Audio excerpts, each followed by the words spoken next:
what role can the media play before, during, and after the Olympics to improve horse welfare?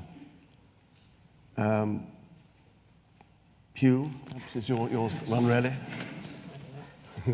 I always think that politicians talking about the media is pretty dangerous ground, actually. If there is, I've been involved in this area now for 7 years, both in opposition and now in government. And if there's one thing I always plea for from the media, I don't expect you always to agree with me or with the government. Indeed, you wouldn't be doing your job if you did. But I always plea for balance. And actually, when you look at the issues of horse welfare, and this is, I think, very well highlighted in some of the earlier presentations, what we really want is a more balanced view. I suspect if you look at a debate like the Whip, there are certain people you are never going to please in any way, sense, shape, or form. But there is, I think, a majority of people who will subscribe to a sensible, balanced solution in the middle. So I would encourage the media, when addressing these issues, not to go for the hysterical things that very often attract a headline, but to try and present the arguments in a balanced way and then allow people to come to their own conclusions. We've definitely got to take the opportunity to get the media on side, and as Rowley was saying earlier, it's trying to get the media to put those images across, and I would open my yard up, and I know many other riders would like to open their yards up and actually running up to the games, actually show and get the media to portray what we do in a very positive light, because 99.9% of the time there are no negatives. And as you were saying, it isn't taking things out of context, because I'll hold up my hand and all of us know with horses there are situations from their safety, from riders' safety, from everyone's safety. Sometimes problems have to be dealt with, and the media can see that and they could portray that, but they wouldn't see they might not portray 4 minutes later the results of a happy horse, a safer horse, and that's what I mean. It is taking those things, or not taking those things out of context. That to me is one of the main things, and to really promote the work that we do and the positive sides of the sport, rather than just focusing on those nasty pictures of falls and things. Olympic horses travel long distances in relative luxury, in sharp contrast to horses destined for slaughter. Should there be a total ban on the long-distance transportation of horses for slaughter? Thank you very much. Pippa, I think briefly 2 minutes. I think very much we have to completely draw, there is a separation between the two. There's no comparison whatsoever, because the horses obviously with racing, with competition, you're transporting those horses, and it's absolutely essential they arrive in peak condition, fitness, and yes, they are travelled immaculately, and there's no comparison. And above all, they're used to being transported, so they're not suddenly put on a lorry for the first time to go very, very many miles. With the case with transporting of horses for slaughter, many of these horses are bred especially for it in Poland. They haven't ever been on a lorry. A lot of them from Romania, they're horses that are coming to the end of their careers, or they're injured, they're sick, and they're not in a fit state to travel. And we know this is, or I feel very strongly, it has got to stop. And there must be some sort of situation where it's made so much less viable that it does come down to money at the end of the day. These horses are transported live because it is probably the cheapest way to do it. So somehow, if only we can make it too expensive for them to do it that way, that it's better to transport the horses dead and take full advantage of using the local slaughterhouses, because these horses go for all those miles, go past slaughterhouses that are on the door. It's as much as anything trying to find a solution to those people that are doing it, that it doesn't come from us saying it's got to stop. It comes from them saying, actually, the best option here is for the horses to go to local, or animals to go to local slaughterhouses, because it's cheaper to transport them dead in refrigerated lorries than it is to put them through this horrendous, horrendous suffering. One of the main principles of animal welfare is to provide freedom from discomfort. What justification is there for the prolonged veterinary management of chronic painful conditions such as laminitis or very severe sporting injury that takes many months to heal? Royal Highness.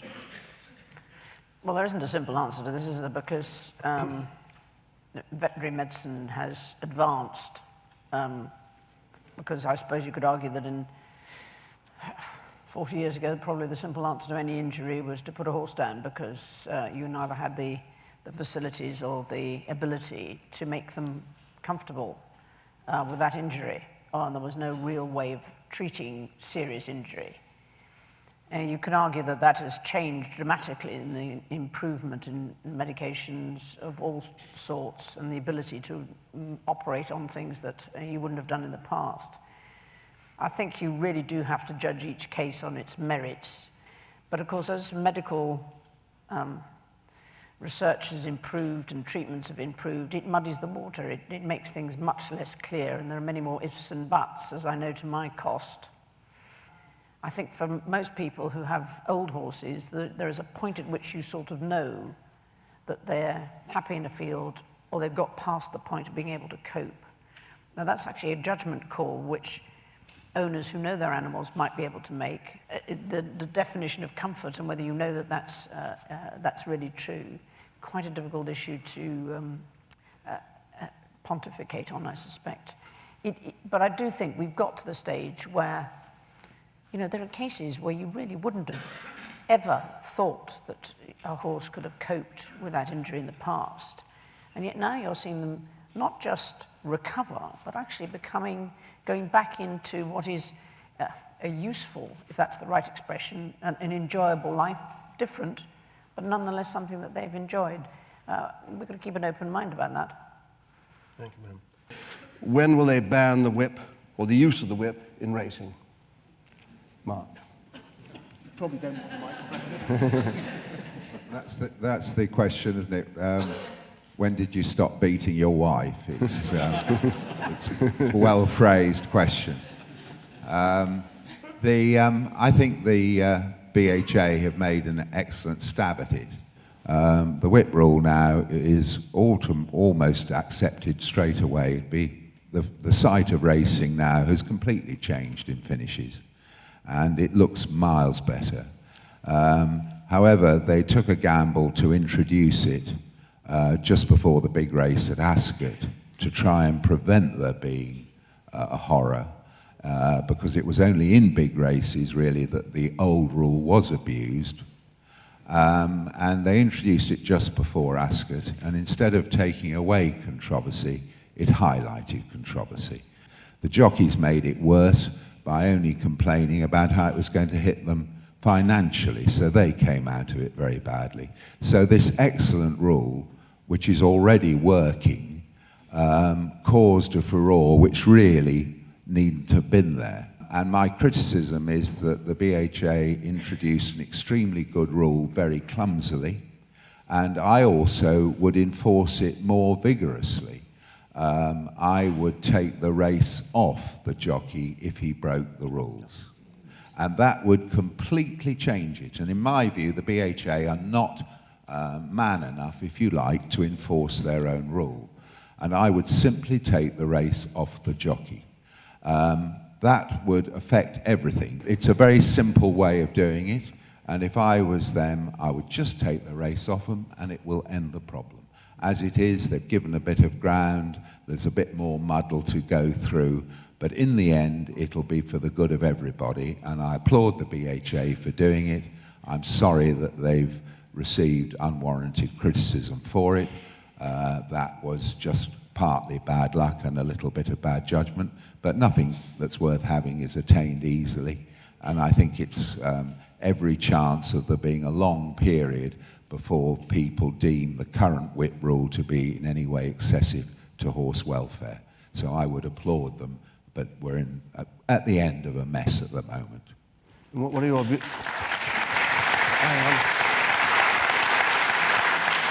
Mark, what you're saying about jockeys losing the race, it's the owners and the trainers who also lose the race, which is the critical part of this equation, whereas at the moment it's only the jockey who suffers, and it's actually spreading the pain around, which makes it more logical. With horses travelling around the world to compete at the 212 Olympics, what role should equine sporting organisations play in helping working horses overseas? We've slightly covered this already, but Pippa, it's your... I think they can play a huge role, and I think one of the very exciting things at the moment is this new solidarity initiative that the FEI have set up will help enormously. I think across, with the FEI and sporting organisations, we think very much and focus obviously all the time with the horses' welfare within the sport and all the sporting industries, and we forget the sheer volume of numbers of working horses out there in the world. And it's very easy to get in our own bubble of the sport side, but the other aspect is those working horses, where 50% of the population depend on these horses for day-to-day living. And I think that's where World Horse Welfare can be used as a link, a useful link from the national federations that will start to work with the FEI, and then you need that link through to bring that down to the working class horse, to take full advantage of improving the standards of the sport in these developing nations, will automatically, I think, then improve the standards of the working class horse. And for those people to actually see, it really is worthwhile for them to take on board to help their horses, their horses, improve.